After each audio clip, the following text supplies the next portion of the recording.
నూలు నూలులో శతాబ్దాల గౌరవం, పట్టు పరంపరకు ప్రతీక, సంప్రదాయానికి శాశ్వత చిరునామా సఖీ. పశ్చిమాసియాలో నెలకొన్న ఉద్రిక్తత కారణంగా దేశవ్యాప్తంగా పెట్రోల్, డీజిల్తో పాటు గ్యాస్ ధరలపైన తీవ్ర ప్రభావం చూపాయి. ఈ ప్రభావం ఆసియా దేశాలతో పాటు భారతదేశంలో కూడా ఆయిల్, గ్యాస్ కొరత స్పష్టంగా కనిపిస్తోంది. గ్యాస్ అందుబాటులో లేకపోవడంతో కొన్ని ప్రాంతాలలో హోటళ్లు మూతపడగా సామాన్య వినియోగదారులు సిలిండర్ కోసం ఎక్కువ రోజులు వేచి చూడాల్సిన పరిస్థితి ఏర్పడింది. ఈ సమస్యలను దృష్టిలో ఉంచుకొని కేంద్ర ప్రభుత్వం రేపటి నుంచి ఎల్పీజీ వినియోగదారులకు సంబంధించి 5 కీలక నిబంధనలను అమల్లోకి తీసుకురానుంది. ఇకపై గ్యాస్ సిలిండర్ తీసుకోవాలంటే కేవలం బుకింగ్ చేస్తే సరిపోదు. వినియోగదారులు తప్పనిసరిగా బయోమెట్రిక్ అథెంటికేషన్ పూర్తి చేయాలి. అనర్హులు సబ్సిడీని వాడుకోకుండా ఉండడానికి కేవలం అసలైన లబ్ధిదారులకే గ్యాస్ అందేలా కేంద్రం ఈ నిర్ణయం తీసుకుంది. మీ ఆధార్ కార్డుతో గ్యాస్ ఏజెన్సీ వద్ద ఈ ప్రక్రియ పూర్తి చేయాల్సి ఉంటుంది.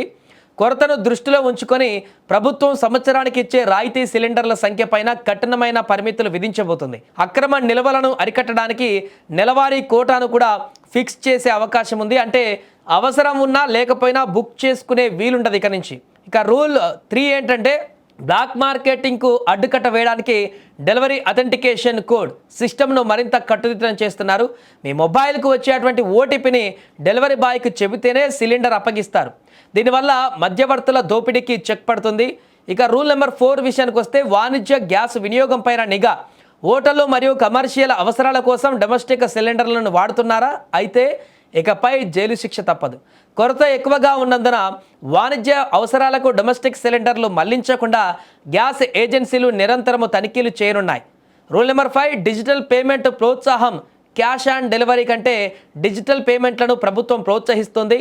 ఆన్లైన్ ద్వారా బుక్ చేసుకొని పేమెంట్ చేసే వారికి డెలివరీలో ప్రాధాన్యత ఇచ్చేలా కొత్త నిబంధనలు కూడా రూపొందించారు.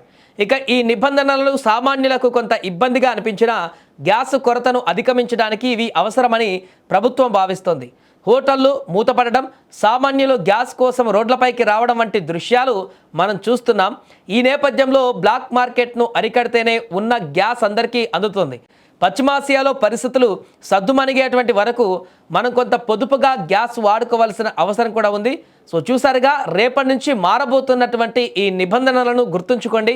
వెంటనే మీ గ్యాస్ ఏజెన్సీని సంప్రదించి మీ కేవైసీ స్టేటస్ చెక్ చేసుకోండి. లేదంటే మీ సిలిండర్ బుకింగ్ ఆగిపోయేటువంటి ప్రమాదం కూడా ఉంది.